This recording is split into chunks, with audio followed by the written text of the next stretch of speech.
तिरंगा शान से लहराना चाहिए और संसद से लेकर सड़क तक एक स्वर में गूंजना चाहिए, और वो स्वर कुछ और नहीं, वंदे मातरम, वंदे मातरम, वंदे मातरम। बहुत बहुत धन्यवाद अध्यक्ष महोदय। श्रीमती प्रियंका गांधी वाड्रा।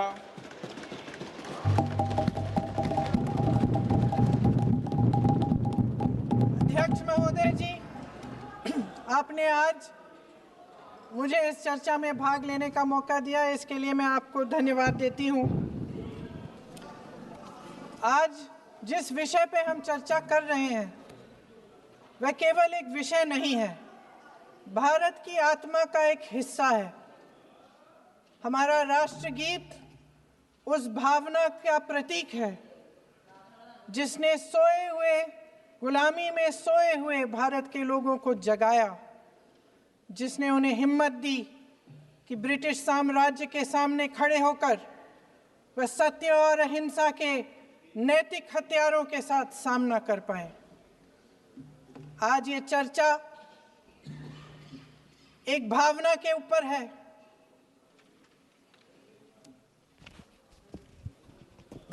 और जब हम वंदे मातरम का नाम लेते हैं तो वही भावना हमारे दिल में उजागर होती है। जब हम वंदे मातरम का नाम लेते हैं तो हमें उस पूरे इतिहास की याद आती है जो स्वतंत्रता संग्राम का इतिहास था, उसकी पीड़ा, उसका संघर्ष, उसका साहस, उसकी नैतिकता, उसका जो बल था कि ब्रिटिश साम्राज्य उसके सामने झुका।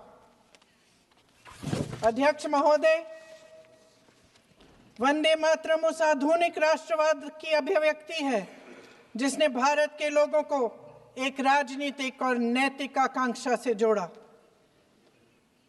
जिसने भारत के लोगों को एक साझा नियति के उत्तराधिकारी, एक साझा भविष्य के निर्माता के रूप में देखा।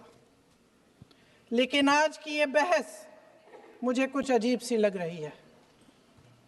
जैसे मैंने कहा, ये गीत देश की आत्मा का हिस्सा बन चुका है। 150 सालों से देशवासियों के दिलों में ये गीत बस चुका है। 75 सालों से हमारा देश आजाद है, तो फिर आज इस बहस की क्या आवश्यकता है?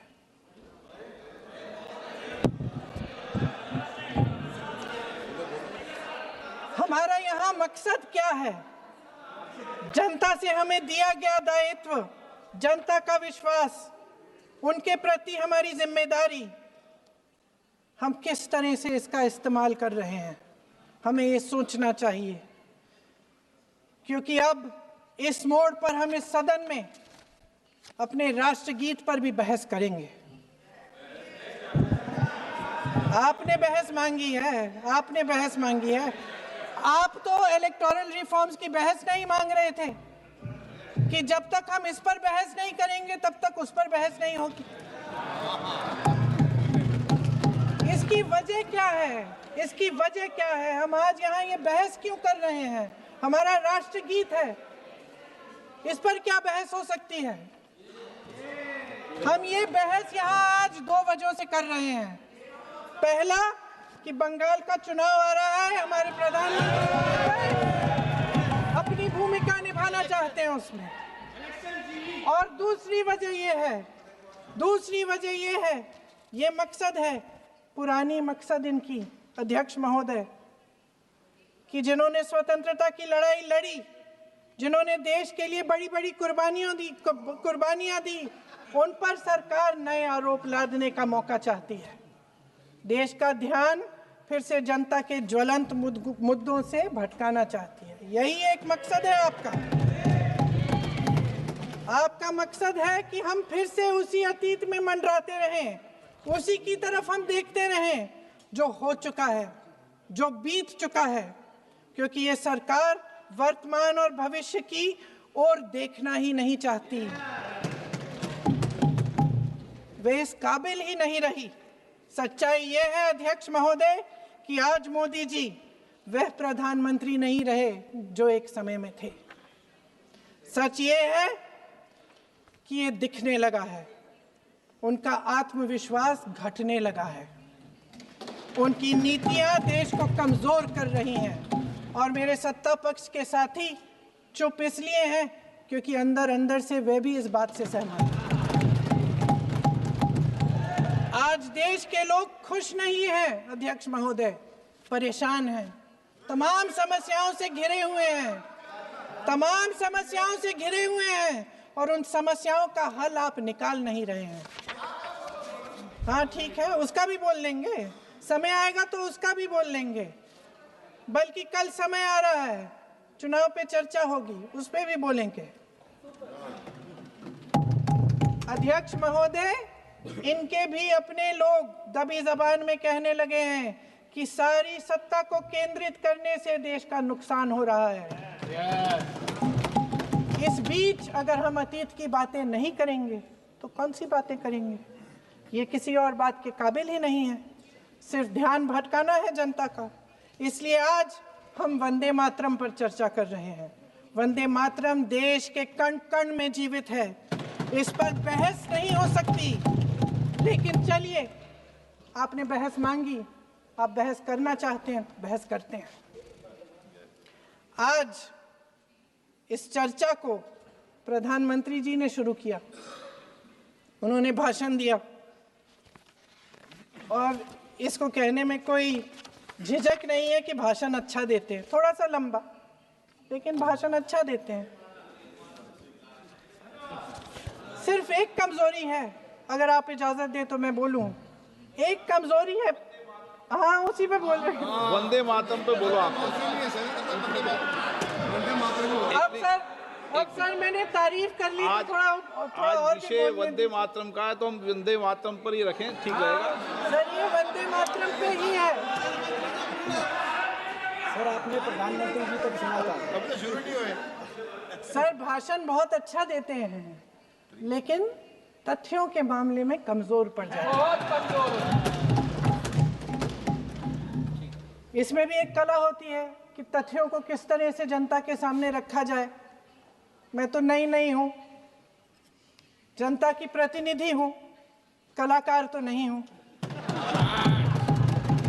इसीलिए मैं भी सदन के सामने कुछ तथ्य रखना चाहती हूं, लेकिन सिर्फ तथ्य के रूप में रखना चाहती हूं।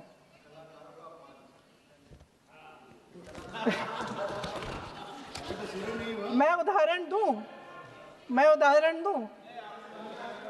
उदाहरण दे देती हूँ। सर मांग रहे हैं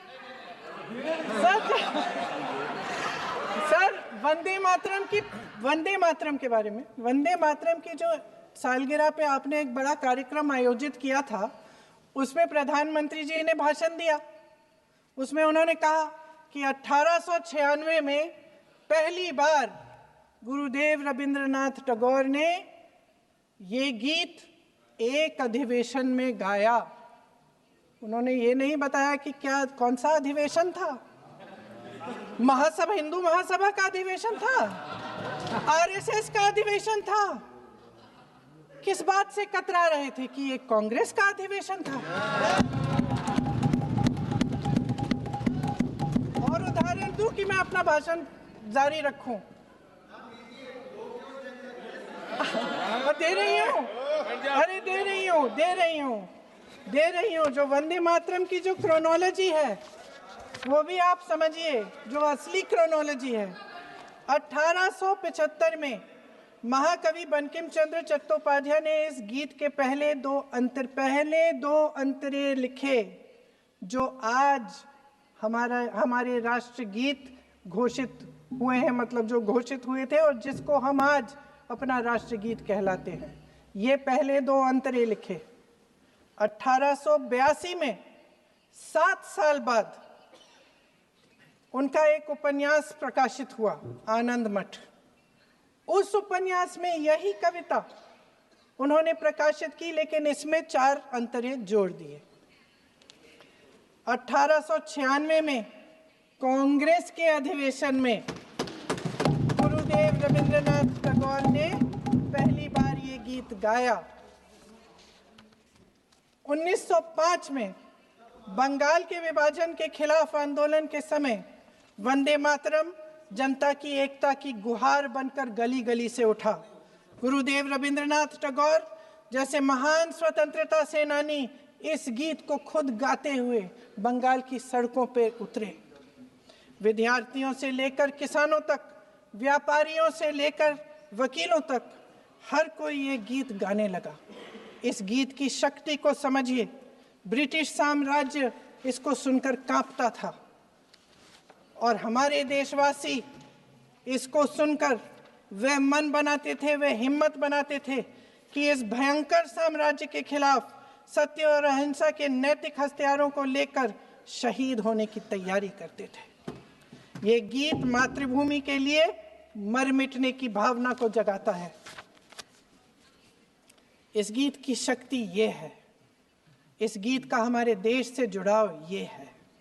लेकिन 1930 के दशक में हमारे देश में जब सांप्रदायिक राजनीति उभरी, तब ये गीत विवादित होने लगा।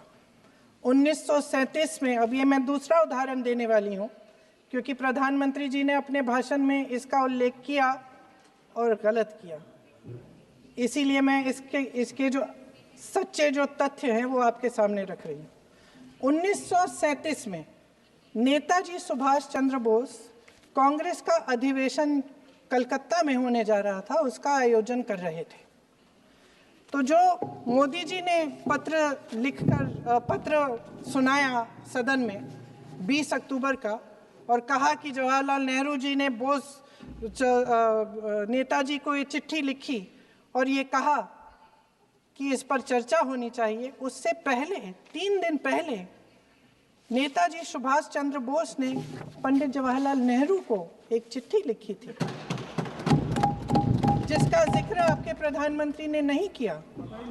और इस चिट्ठी में सुन लीजिएगा,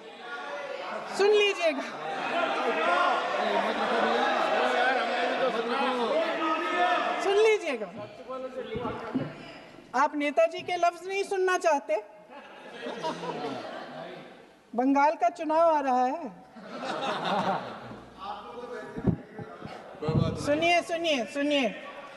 सुनिए